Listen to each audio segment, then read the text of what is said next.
नमस्कार दोस्तों, मध्य प्रदेश छतरपुर बागेश्वर धाम के पीठाधीश धीरेन्द्र कृष्ण शास्त्री ने हिंदू राष्ट्र की मांग के साथ एक यात्रा शुरू की थी। ये यात्रा 7 नवंबर को स्टार्ट हुई और ये यात्रा 16 नवंबर कल की तारीख को ये यात्रा समाप्त हुई, जिसमें बहुत सारी हस्तियों ने शिरकत की, बहुत सारे लोगों ने यहाँ पर भक्तों ने शिरकत की और धीरेन्द्र शास्त्री भारत को हिंदू राष्ट्र बनाने की मांग लगातार काफी समय से कर रहे हैं। ये हिंदू राष्ट्र क्या है, कैसा होगा, किस तरीके का होगा, इसकी अवधारणा को मैंने इस वीडियो में कंप्लीट किया है। ये पूरी यात्रा 7 नवंबर 2025 को दिल्ली से शुरू हुई थी और 16 नवंबर 2025 को वृंदावन में समाप्त हुई। यात्रा दिल्ली में कात्यायनी मंदिर है। कात्यायनी मंदिर में हजारों भक्त और इनके बहुत सारे समर्थकों के साथ में इस यात्रा का प्रारंभ हुआ। इस यात्रा का कुल उद्देश्य हिंदू राष्ट्र की अवधारणा को लेकर था। अभी हिंदू राष्ट्र की अवधारणा क्या है, उससे पहले इस यात्रा में शामिल होने वाले लोगों को आप इस तरीके से समझिए कि जो लोग इस यात्रा में शामिल हो रहे हैं, निश्चित तौर पर वो इस विचारधारा से कहीं ना कहीं समर्थन रखते हैं, जिसमें इनको तो आप जानते ही होंगे। इनका वीडियो हाल ही में आया। ये जैसे ही यात्रा में शामिल हुई, धीरेन्द्र शास्त्री जी के चेहरे पर अलग चमक दिख रही थी।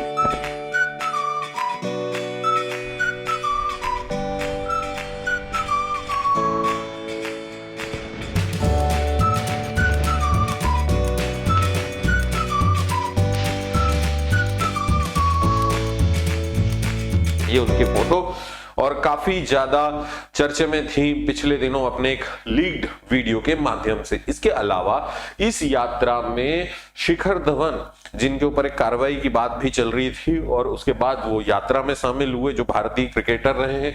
यात्रा में मध्य प्रदेश के मुख्यमंत्री, ये समापन का दृश्य है, मध्य प्रदेश के माननीय मुख्यमंत्री मोहन यादव जी इसमें शामिल हुए। शिल्पा शेट्टी, जिनके पति बहुत सारे एक रैकेट में, सीडी के रैकेट में रॉबर्ट कह रहा हूं, इनके जो पति हैं पकड़े गए। फिर यहाँ पर मैं जो जय किशोरी जी हैं कथावाचक, और ऐसे बहुत सारे लोग यहाँ पर शामिल हुए।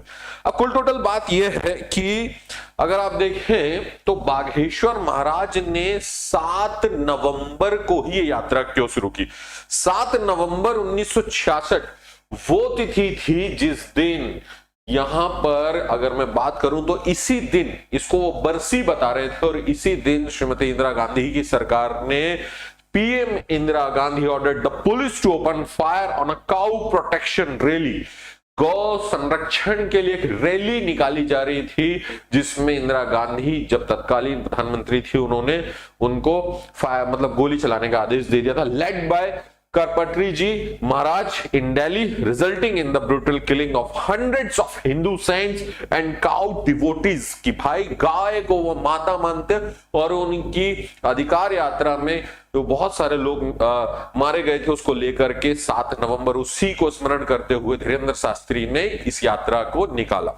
अब ये तो मैंने दो पक्षों की बात की। दो पक्ष कौन कौन से, यात्रा कब शुरू हुई, किस उद्देश्य से शुरू हुई और इसके उद्देश्य की जो तिथि थी उसका संबंध क्या था। अब आगे बढ़ते हैं। टाइम्स ऑफ इंडिया ने भी इसकी बात की थी कि हिंदुओं को एक करने के लिए पदयात्रा निकालने पर बागेश्वर बाबा ने कहा, गाय को हम माता कहते हैं, वे सड़कों पर है और गाय एक बहुत ही बड़ा संवेदनशील मुद्दा रहा है भारत की राजनीति में। आगे मैं बढ़ता हूं तो उनके जो मेजर टर्म्स हैं, देखो हिंदू राष्ट्र की अवधारणा क्या है। हिंदू राष्ट्र की एक बड़ी महत्वपूर्ण अवधारणा यह है कि भाई हिंदू धर्म के धर्म कानूनों के हिसाब से चीजें चले। अब हिंदू धर्म की जो कानूनी किताब है, कानूनी किताब, वो किताब कौन सी है, वो किताब है मनुस्मृति। हालांकि धीरेन्द्र शास्त्री के हिंदू राष्ट्र के 3-4 पहलुओं को मैंने यहां मेंशन किया। धीरेन्द्र शास्त्री के हिंदू राष्ट्र में वो कहते हैं, हिंदू एकता हो, अधिक बच्चे पैदा करो, कम से कम 3-4 बच्चे पैदा करो, जिसमें 2 को राम जी की सेवा में लगाना है। हिंदू धर्म की रक्षा करो। अन्य धर्मों के लोगों को जन्म से हिंदू मानने की बात करते हैं। वो कहते हैं कि क्रिश्चियन हो, वर्शिप कर रहे हो, मुस्लिम वर्शिप कर रहे हो, लेकिन जन्म से इस देश में आप हिंदू ही हो। और शास्त्री का कहना है कि हिंदू राष्ट्र दिलों में होना चाहिए, ना कि सिर्फ कागज पे। वो कह रहे हैं कि दिलों में हिंदू राष्ट्र। हालांकि काफी दोहरे मापदंड इनके बयानों में रेगुलर देखने के लिए मिलते हैं। इन तीन प्रमुख बातों पर पंडित धीरेन्द्र शास्त्री के हिंदू राष्ट्र के कोर वैल्यूज को आप समझ सकते हैं। अब मैंने कहा कि मनुस्मृति की मैंने बात की है कि हिंदू धर्म की जो धर्म किताब है, कानूनी किताब है मनुस्मृति, जिससे हिंदू धर्म का कानूनी ग्रंथ माना जाता है। अब मनुस्मृति जो है उसमें मूल जो बातें हैं वो जाति व्यवस्था को लेकर के हैं, वो महिलाओं की भूमिका को लेकर के हैं। तो क्या हिंदू राष्ट्र ऐसा राष्ट्र होगा जिसमें इन तत्वों की बात क्वेश्चन मार्क नहीं होगी? मनुस्मृति जैसे ग्रंथों पर आधारित हिंदू राष्ट्र कैसा है, तो उसके कुछ उदाहरण मैं आपको बताता हूं। मनुस्मृति को आप देखिए, मनुस्मृति कहती है, यहां पर मनुस्मृति में अध्याय 5 ये जो पॉइंट है जिसमें कहा जा रहा है, मनुस्मृति के कुछ जो उदाहरण लिए उसमें पहला कि एक महिला को बचपन में पिता के अधीन, युवावस्था में पति के अधीन और वृद्धावस्था में पुत्र के अधीन रहना चाहिए। महिला कभी भी स्वतंत्र नहीं हो सकती। ये लिंग समानता के अगेंस्ट है। लिंग असमानता की बात यहां पर हो रही है जो भारत का संविधान नहीं बोलता। पिता रक्षति, यहां पर वो कह रहा है पिता बचपन में, पति युवावस्था में और पुत्र वृद्धावस्था में रक्षा करते, महिला कभी स्वतंत्र नहीं हो सकती। भारत का संविधान महिलाओं को समानता और स्वतंत्रता की बात करता है, मनुस्मृति नहीं करती। फिर हम बात करते हैं शूद्रों की, तो उच्च जाति की महिला से संबंध बनाए जाते हैं अगर शूद्रों के द्वारा, तो वो दंडित हो, उनकी कटाई हो या उनकी मौत हो। तीसरा उदाहरण कि यहां पर शूद्रों की, एक शूद्र जो उच्च जाति के व्यक्ति को अपशब्द अगर कहता है तो उसकी जीभ काट ली जाए। और ऐसी बहुत सारी बातें। भारत का संविधान जो स्वतंत्रता, समानता, बंधुत्व पर आधारित है, क्या वो हिंदू राष्ट्र की कानूनी किताब मनुस्मृति के मूल्यों से मेल खाता है? और बहुत सारा वर्ग इससे सहमत होता है, डिबेट का विषय। लेकिन हिंदू राष्ट्र चर्चा में आ गया है। आगे बढ़ता हूं तो हिंदू राष्ट्र की जब अवधारणा आती है तो एक बहुत सारा वर्ग मुझे कहता है कि सर मुस्लिम राष्ट्र पे भी कुछ बोलो। तो जहां भी धार्मिक राष्ट्र की बात होगी वो कानूनी किताबों से ही चलेगा। कौन सी कानूनी? उस धर्म ग्रंथ की कानूनी। मुस्लिम राष्ट्र कुरान से चल रहा है, ईसाई राष्ट्र बाइबल से चल रहा है, यहूदी राष्ट्र उनकी किताब से चल रहा है और हिंदू राष्ट्र मनुस्मृति से चलेगा। दोनों में क्या चीजों का अभाव होगा? दोनों में समानता का अभाव होगा, स्वतंत्रता का अभाव होगा। अल्पसंख्यकों के हित वहां साधे नहीं जा सकते। यहां पर हिंदू राष्ट्र की कल्पना में भी वही चीज होगी। अल्पसंख्यकों की स्थिति खराब होगी, बहुसंख्यक राज कर रहे होंगे। सेम स्थिति जो पाकिस्तान में हिंदुओं की हो सकता है कि भारत में मुस्लिमों की हो जाए, या अन्य देशों के उदाहरण हम दे रहे हैं। महिलाओं में लिंग विभेद देखने के लिए मिलेगा, उच्च और निम्न वर्णों का काफी डिफरेंस देखने के लिए मिलेगा। तो धार्मिक आधार पर जब राष्ट्र बनता है तो वहां ये क्वेश्चन मार्क आपको मिलेंगे। और अक्सर ये स्टडी ये भी कहती है कि जहां सेकुलर स्टेट है वहां हिंसात्मक गतिविधियां और सामाजिक विभेद कम देखने के लिए मिले हैं तुलनात्मक दृष्टिकोण से धार्मिक कट्टर राष्ट्र में। वो चाहे मुस्लिम राष्ट्र हो, ईसाई राष्ट्र हो, यहूदी राष्ट्र या भारत को हिंदू राष्ट्र बनाए जाने की चर्चा में हो। अब आगे क्या? तो आगे भाई ये कि संवैधानिक रूप देने की बात।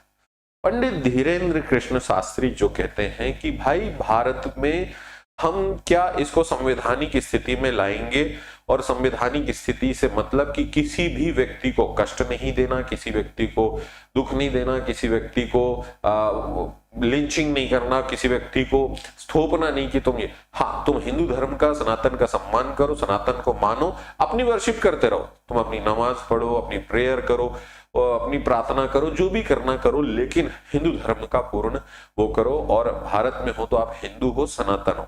अब इनके हिंदू धर्म की अगर मैं कुल बात करूं तो इनका कंसेप्ट कुछ क्लियर नहीं है, इनका मौलिक ढांचा क्लियर नहीं है कि ये किस ढांचे पर हिंदू राष्ट्र का निर्माण करेंगे। एक इनको बाकायदा बुकलेट जारी करना चाहिए कि ये हमारे कोर वैल्यूज होंगे हिंदू राष्ट्र के। हवा में बातें हो रही है, माहौल बनाया जा रहा है, और ये माहौल का फायदा एक विशेष लोगों को हो सकता है। अब आगे अगर मैं बात करूं तो आपका विचार किससे सहमत है? क्या हिंदू राष्ट्र बनाया जाना चाहिए? मैंने इसकी आलोचनात्मक व्याख्या भी की है और मैं इसका एक सकारात्मक पक्ष भी बता रहा हूं कि चूंकि इस देश का एक बहुत बड़ा बहुसंख्यक समुदाय हिंदू है तो उसकी अपेक्षा है कि हिंदू राष्ट्र बने। लेकिन उस बहुसंख्यक समुदाय की ही अगर मैं बात करूं तो क्या उस बहुसंख्यक समुदाय को समानता, स्वतंत्रता और बंधुत्व जैसे गुण हिंदू राष्ट्र देने में सक्षम होगा? यदि हाँ, तो आप ईमानदारी से कमेंट में बताएं, और नहीं तो भी कोई बात नहीं। अभी एक बलात्कारी संत की चर्चा, जिनको भारत के न्यायालय ने, सर्वोच्च न्यायालय ने उम्र कैद की सजा दी और कहा कि भाई ये पूरी तरीके से उम्र कैद में रहेंगे। उनको अभी कुछ दिन पहले जमानत भी मिली है और काफी टाइम से जमानत नहीं मिली थी। जिन पर बलात्कार जैसे आरोप सिद्ध हो चुके हैं, उन पर धीरेन्द्र शास्त्री जैसे लोगों का क्या विचार है, वो खुद सुनिए पत्रकार जो कह रहे हैं। आसाराम बापू उनको भी मिले नहीं है, पर वीडियो पर ही देखा है। क्या कहेंगे उनके बारे में? भगवान की सब अपनी जगह सब ठीक है। तो इनके जब ये विचार हैं तो आप समझिए कि इनकी आइडियोलॉजी महिलाओं के पर्सपेक्टिव में कैसी होगी, कोर ये तो सामने नहीं आ रही है अभी पूरी। शूद्रों के विषय में क्या होगी या अन्य वर्गों के विषय में। हिंदू राष्ट्र केवल एक शब्द नहीं है, राष्ट्र से मतलब जहां सभी के लिए समान अवसर हो, बंधुत्व हो, न्याय हो, जस्टिस हो, समानता हो, स्वतंत्रता हो, लिंग विभेद ना हो, आर्थिक असमानता ना हो, ऐसे तत्व विद्यमान हो, तभी एक राष्ट्र उन्नत राष्ट्र या विकसित राष्ट्र बन सकता है। Thank you so much. Channel पर नए हैं तो आपका सपोर्ट हमें चाहिए, आप हमें सब्सक्राइब करें और वीडियो के नीचे कमेंट में अपने पॉइंट ऑफ व्यू जरूर बताएं।